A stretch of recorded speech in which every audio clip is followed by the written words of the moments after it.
Уважаеми зрители, следващият ми гост колекционира униформени емблеми и нашивки, а хобито му носи странното име, не мога да го прочета даже, сигноманистика, така дано правилно да го казвам. Ще чуем повече за страстта му от самия него. Нека да посрещнем Стан Николов.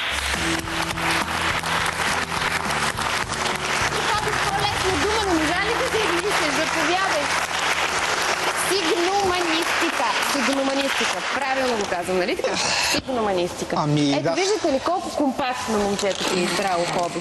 Единственият джентлмен от нас, който ти целува на ръката. Да. И ти целуваш на куклите, а пък ти целуваш на... На Туити. На Туити. Не, нали ме приличиха всъщност с госпожа Симпсън? Ето това са емблемите. Ох, колко браво, страхотно. Искам... аз си спомням тази българска... такава, имаше татко. Българска народна армия това. Спомням си го. Точно това е съкръщението, което значи Българска народна армия. Нали? Виж как съм запозната. Какви имаш? Най-различни те са... Боже, Пазарджик, подводни... Аз така ще ги показвам на камерите. Какво означава сигноманистика? Сигноманистика, това е термин, който е въведен от един мой колега, руснак Геннадий Плоткин. Самият той има една от най-големите колекции в света и вероятно сам е решил да измисли този термин. Сигнум на латински значи показвам, а манус ръка. Показвам на ръка. Искаме така да ги подреда, аз те слушам внимателно. И оттам е дошъл термина сигноманистика, но това е един сравнително нов дял в колекционерството, който започва да се развива от началото на 90-те години, особено бурно, когато и в източната част на света започват да се въвеждат тези емблеми, защото това е една типично американска традиция за Запада, още от Втората световна война и от по-рано да се въвежда такива емблеми на униформите, докато... А ти откъде се запали по тази страст? Аз винаги съм... Да си военен или да се... Аз винаги Какво се занимаваш? Занимавам се с бизнес, но аз винаги съм имал афинитет към тези емблеми, но твърдо реших вече, че ще се занимавам с събирането на емблеми и след като се уволних от казармата, тогава ме запали моя старшина по тези емблеми. Самия той събираше емблеми и като видях колко внушително изглежда всичко. Ето тук дори снимките се виждат. Ами в канцеларията. Ти ми носиш и снимки. Чакай да ги покажем. На коя камера? Фактически това са таблата с емблемите в готов вид. Старшина? Старшината Милушев на първа рота. Той самия колекционираше и като влязах в стаята за пръв път в канцеларията. Той имаше малко, 300-400. Малко? 300-400 малко? Ами колегата, който е измислил термина сигноманистика, има над 16 хиляди. Така че сравнение с... Какво ли прави с тези неща? Не знам. Ами жена му е доволна, тъй като това му е прехраната. Той се занимава с това. Произвежда, продава, пише книги за тях, списания има. Това е друга работа, значи е доволна жена му. Жената е доволна, да. Но при теб е само хоби. Мислиш ли да го развиеш като бизнес? Ами да, дори има 2 поделения, които поръчката за емблемите мина през мене. Така че полигона в Шабла. Така че ще съчетаеш любимото хоби с бизнеса. Носят мои емблеми. Ами аз последно мисля, че са около 700 емблеми някъде.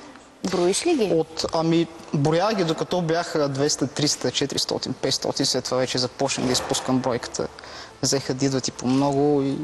Как ги съхраняваш? Къде ги съхраняваш? Значи по принцип това, което е на снимките са на табла. Точно така се разполагат, но преди да ги разположа, трябва да ги събера, да ги подреда. Те са по серии също, както куклите, да. Да, на колегите сбирките. Трябва да ги събера и тогава вече да ги подреда. Имат хронология, имат поредност на издаването им. И трябва да ги подредиш по хронология и тогава да бъдат поставени в таблата. До този момент аз ги събирам на кашони, на кутии. Тъй като ако ги сложа на таблото, трябва да го разлепа, да сложа новата, след това, ако дойде същата от серия, отново и така. Да. Стан, как гледаш на хобитата на твоите колеги по... Внимавай. Самата ти отдея каза по-мъжки и по-женски. Аз не бе ги определил така, нали? Да, моето по-мъж. Щом им достава удоволствие, щом има някаква търпка, разграничение на... аз го приемам и тяхното като... Бихте ли заменили кукли за нашивки? Сега ме давам всички кукли и взимам Взимате нашивките, нали? Мен честно не са ми интересни, но то при всеки е различно, нали? Аз ако имах 10, сигурно щях да се запала и да почна и аз. Да. Трябва от някъде да се почне. Мислиш ли, че всъщност няма чак толкова голямо значение какво се колекционира? Човек, който има афинитет към колекционирането, би започнал да колекционира Точно какво ли така е. не. Да. Не какво ли не, но да. Аз съм пример за това и... И друго ли колекционира? Особено като... Какво Ами друго? свързано с играчки, нали? Смърфове, такива, има едни специални, една фирма, няма да я казвам, нали? Все пак, която има и специални такива поставки и тя ги събирам също. Те не са вече от шоколадовеца, нали, както стана ясно. Ти ще трябва да си купиш един отделен Като апартамент. цяло отивам в някакъв магазин, една кутия ми харесва, защото е шарена, защото е така цветна и си я взимам. И си ги събираш. Кои са най-странните хобита, за които вие сте чували?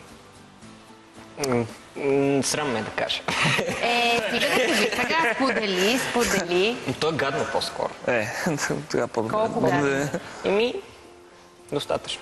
Айде, ако е много, чак толкова нецензурно След гадно, предаване. ще сложим пегел. Не, просто... Кажи ми на ухо. Колекционират човешки органи. Айде така да го кажа. Как човешки органи? Какви човешки органи? Човешки органи. Аз не колекционирам. Те ли си? Внимавай, Не, ще пей. смачкаш Версаче. Абе, редакторите, какво да говорите в ухото?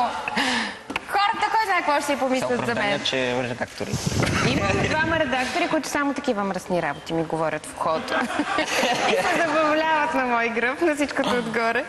Чакай да прибереме тази кукличка, дай да я сложим там. Пускаме Аз едни не знам реклами. дали видяхте онази само, че мен ми е много мерак да се покаже. Ще я покажем, нека да пуснем едни реклами, Добре. да може да подредим тази кукла, че се притеснявам за роклята на Донателла. Уважаеми зрители, останете с нас и след рекламите. Интересен ни разговор продължава.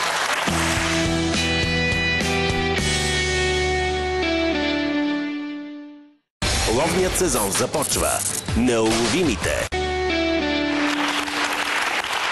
Здравейте отново след рекламите по TV7. Говорим си в студиото на Споделено с Вихра. Има ли странни хобита? Заедно с Филип Данауи, Станислав Валериев и Стан Николов. Говорихме си с Стан сега в рекламите. Той ми каза, че въпреки, че са официални, има правописни грешки в тези емблеми. Имаме ли тук някой с правописни грешки?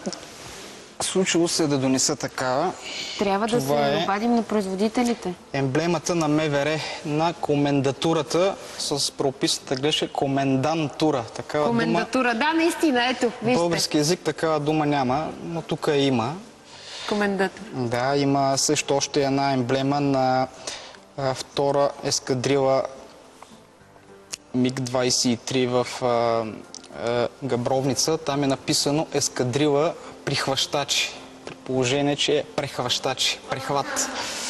Ама това са хора, които наистина разбират и се вглеждат. Аз, например, тук видях 3 емблеми, които ти казах, ама те са абсолютно еднакви, защото за мен, разбира се. Но ти каза, не, това са серия. Има в нюансите някаква разлика. Тук теме някоя парашута каза, браво бе, Миро, режисьора, как го видя? Супер си! Наистина на парашута има, аз въобще не го видях, има някакви буквички. Има едно съкръщение, което е добавено и фактически това е причина за нас, колекционерите, да се здобием с тази емблема. С тази емблема, да. Така, ето тук има още едно. в публиката имаме, ето тази същата. Всъщност 4. Тоест подобна, не същата, подобна. Извинявай.